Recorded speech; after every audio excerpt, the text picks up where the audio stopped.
ओके music present ढाका। मैं अकेला ही चला था जानिबे मंजिल मगर, मैं अकेला ही चला था जानिबे मंजिल मगर, लोग साथ आते गए और कारवां बनता गया। जी हाँ बहनों और भाइयों, सबका साथ सबका विकास, एक ही नारा एक ही आवाज, अख्तरी बेगम अब की बात। जी हाँ बहनों और भाइयों, ग्राम पंचायत राज गवंदरी क्षेत्र संख्या 3 से समिति पद के सुयोग्य, कर्मठ, ईमानदार, समाज सेवी, मिलनसार, योग्य महिला प्रत्याशी अख्तरी बेगम को अपना एक एक कीमती मत देकर भारी मतों से विजयी बनावे, क्योंकि इनकी जीत तमाम गवंदरी पंचायत की एक एक जनता की अपनी जीत होगी। अख्तरी बेगम जिंदाबाद, जिंदाबाद जिंदाबाद, भाई हसीबुर रहमान जिंदाबाद, जिंदाबाद जिंदाबाद, अख्तरी बेगम जिंदाबाद, जिंदाबाद जिंदाबाद। सुनो ए चाचा चाची मान लो कहनावा, हाथ जोड़ी कहो तानी दे द मतदानावा। सुनो ए चाचा चाची मान लो कहनावा, हाथ जोड़ी कहो तानी दे द मतदानावा। पूरा होई सबके सपनावा हो, सपनावा हो। अब की समिति हसीबुर रहमान के बनई हो, पूरा होई सबके आरामानावा हो। अब की समिति हसीबुर रहमान के बनई हो, पूरा होई सबके आरामानावा हो। नहीं भावना अपने पराये की, नहीं भावना अपने पराये की, पूरा गांव हमारा परिवार है। आपके सहयोग का पूरा विश्वास है, आपके सहयोग का पूरा विश्वास है। गांव के विकास के लिए अख्तरी बेगम सदा तैयार है। जी हाँ बहनों और भाइयों, सबका साथ सबका विकास, एक ही नारा एक ही आवाज, अख्तरी बेगम अब की बात। बहुत घुसखोरी भ्रष्टाचार हो, होके मरत मतदानवा पंचायत को ध्यानवा होई हो।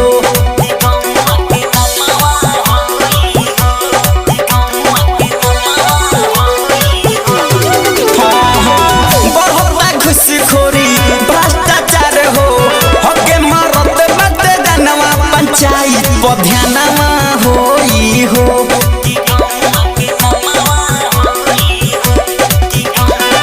न होई सबके गमावा हो, गमावा हो।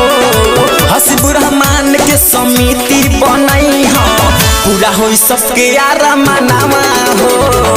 हसीबुर रहमान के समिति बनई हो, पूरा होई सबके सपनावा हो। लिख रहा हूँ अंजाम जिसका कल आगाज आएगा, लिख रहा हूँ अंजाम जिसका कल आगाज आएगा। मेरे लहू का हर कतरा इनकलाब लाएगा। परिवर्तन लाने का है इरादा, परिवर्तन लाने का है इरादा, बस आपका साथ चाहिए, सहयोग आपका कर्तव्य है हमारा, बस आपका आशीर्वाद चाहिए। जी हाँ भाइयों एवं बहनों, नौजवान साथियों और ग्राम पंचायत राज गवंदरी की तमाम जनता, मैं हसीबुर रहमान आपके बीच इस बार के चुनाव में समिति प्रत्याशी के तौर पर आपकी सेवा के लिए आ रहा हूँ। भाइयों एवं बहनों, आप अपने हसीबुर रहमान भाई को अच्छी तरह जानते हैं, पहचानते हैं। आपका आशीर्वाद, आपका प्यार अगर हमें मिला तो मैं आपको विश्वास दिलाता हूं कि आपके राज गवंदरी पंचायत में दिन दूनी रात चौगुनी तरक्की होगी। हर सरकारी योजनाओं का लाभ आप तक पहुंचाना ही हमारी प्राथमिकता होगी। तो भाइयों एवं बहनों, याद रखें, भाई हसीबुर रहमान तो इस बार समिति पद के तौर पर आपकी सेवा में आ रहे हैं। तो राज गवंदरी पंचायत के तमाम जनता हमें एकजुट का परिचय देना है और गवंदरी पंचायत से इस बार हसीबुर रहमान को भारी से भारी मतों से विजयी बनाकर उन्हें नवनिर्वाचित घोषित करना है। अख्तरी बेगम जिंदाबाद, जिंदाबाद जिंदाबाद, भाई हसीबुर रहमान जिंदाबाद, जिंदाबाद जिंदाबाद। मांगी ले वोट हो, दे द सपोर्ट हो, खूब करई है उ कमवा की गौवा के नमवा होई हो।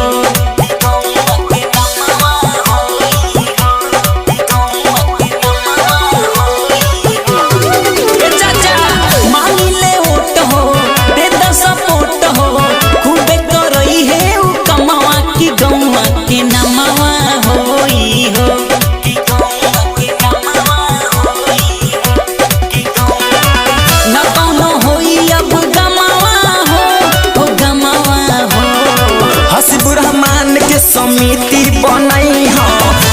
होई सबके यारा मनावा हो हसीबुर रहमान के समिति बनई हो पूरा होई सबके सपनावा हो। चमक सूरज की नहीं मेरे किरदार की है, चमक सूरज की नहीं मेरे किरदार की है, खबर ये आसमान के अखबार की है। मैं चलूं तो संग कारवां चले, मैं चलूं तो संग कारवां चले, बात गुरूर की नहीं एतबार। छोटा बन के रहोगे तो मिलेगी हर बड़ी मंजिल, छोटा बन के रहोगे तो मिलेगी हर बड़ी मंजिल, बड़े होने पर तो माँ भी गोद से उतार देती है। तो भाइयों एवं बहनों याद रखे भाई हसीबुर रहमान तो इस बार समिति पद के तौर पर आपकी सेवा में आ रहे हैं। तो राजगवंद्री पंचायत के तमाम जनता हमें एकजुट का परिचय देना है और गवंद्री पंचायत से इस बार हसीबुर रहमान को भारी से भारी मतों से विजयी बनाकर उन्हें नवनिर्वाचित घोषित करना है। अख्तरी बेगम जिंदाबाद, जिंदाबाद जिंदाबाद, भाई हसीबुर रहमान जिंदाबाद, जिंदाबाद जिंदाबाद, अख्तरी बेगम जिंदाबाद, जिंदाबाद जिंदाबाद। सबके सेवा करी हमरो ये भूख बा सच लिखे अफरोज गानावा भैया के मतदानवा दे दीना।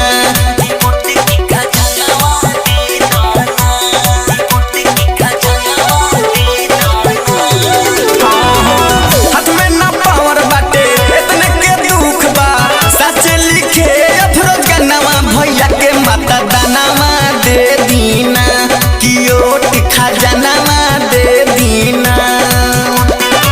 ना होई अब कौनो गमावा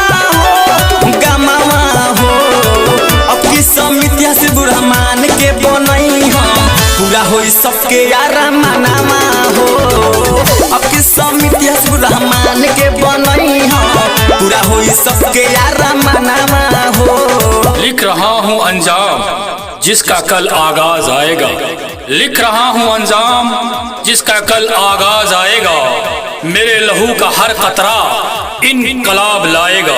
जी हाँ भाइयों एवं बहनों, नौजवान साथियों और ग्राम पंचायत राज गवंद्री की तमाम जनता, मैं हसीबुर रहमान आपके बीच इस बार के चुनाव में समिति प्रत्याशी के तौर पर आपकी सेवा के लिए आ रहा हूँ।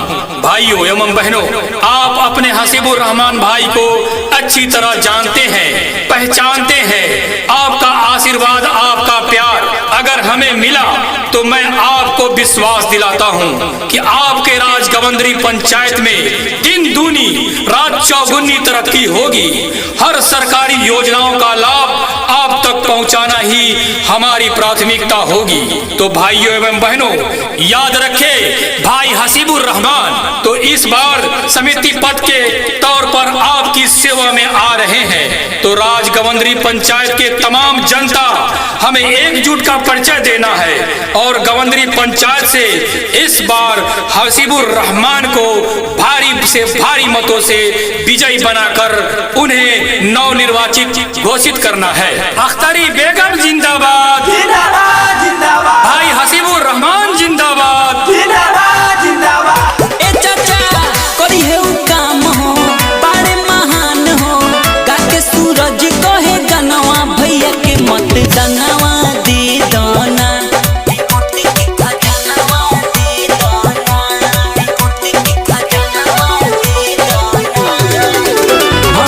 करिए उ काम हो बड़े महान हो गाके सूरज कहे गनवा भैया के मत दनवा दे दीना कि उठ के खजानवा दे दीना। रुकल बा सब होई कमावा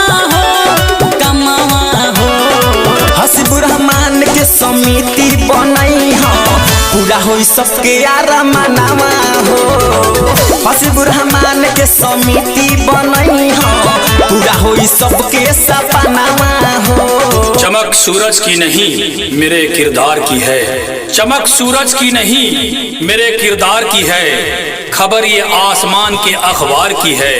मैं चलूं तो संग कारवां चले, मैं चलूं तो संग कारवां चले, बात गुरूर की नहीं एतबार की है।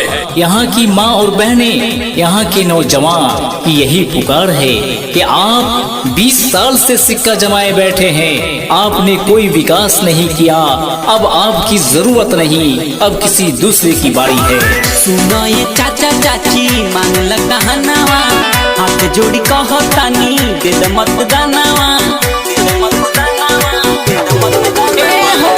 सुनो ये चाचा चाची मांग लगा हनावा, हाथ जोड़ी कहो तानी दे द मतदानावा, पूरा होई सबके सपनावा हो, सपनावा हो। हसीबुर रहमान के समिति बनई हो, पूरा होई सबके आरामनामा हो।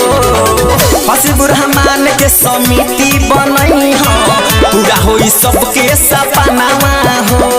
चमक सूरज की नहीं मेरे किरदार की है, चमक सूरज की नहीं मेरे किरदार की है, खबर ये आसमान के अखबार की है। मैं चलूं तो संग कारवां चले, मैं चलूं तो संग कारवां चले, बात गुरूर की नहीं एतबार की है। जी हाँ बहनों और भाइयों, सबका साथ सबका विकास, एक ही नारा एक ही आवाज, अख्तरी बेगम अब की बात। जी हाँ बहनों और भाइयों, ग्राम पंचायत राज गवंदरी क्षेत्र संख्या 3 से समिति पद के सुयोग्य, कर्मठ, ईमानदार, समाज सेवी, मिलनसार, योग्य महिला प्रत्याशी अख्तरी बेगम को अपना एक एक कीमती मत देकर भारी मतों से विजयी बनावे, क्योंकि इनकी जीत तमाम गवंदरी पंचायत की एक एक जनता की अपनी जीत होगी। अख्तरी बेगम जिंदाबाद, जिंदाबाद जिंदाबाद, भाई हसीबुर रहमान जिंदाबाद, जिंदाबाद जिंदाबाद, अब्दुल मनान भाई जिंदाबाद, जिंदाबाद जिंदाबाद, भाई हसीबुर रहमान जिंदाबाद, जिंदाबाद जिंदाबाद, गवंदरी पंचायत की एक एक जनता जिंदाबाद, जिंदाबाद जिंदाबाद, अब्दुल हनान भाई जिंदाबाद, जिंदाबाद जिंदाबाद, मास्टर विधायक जिंदाबाद, जिंदाबाद जिंदाबाद, मुंतजिर भाई जिंदाबाद, जिंदाबाद जिंदाबाद, समस्त पंचायत वासी जिंदाबाद, जिंदाबाद जिंदाबाद, अख्तरी बेगम जिंदाबाद। जिंदाबाद जिंदाबाद। सुनो ये चाचा चाची मान लो कहनावा, हाथ जोड़ी कहो तानी दे द मतदानावा। सुनो ये चाचा चाची मान लो कहनावा, हाथ जोड़ी कहो तानी दे द मतदानावा, पूरा होई सबके सपनावा हो, सपनावा हो। अब की समिति हसीबुर रहमान के बनई हो, पूरा होई सबके आरामनामा हो। अब की समिति हसीबुर रहमान के बनई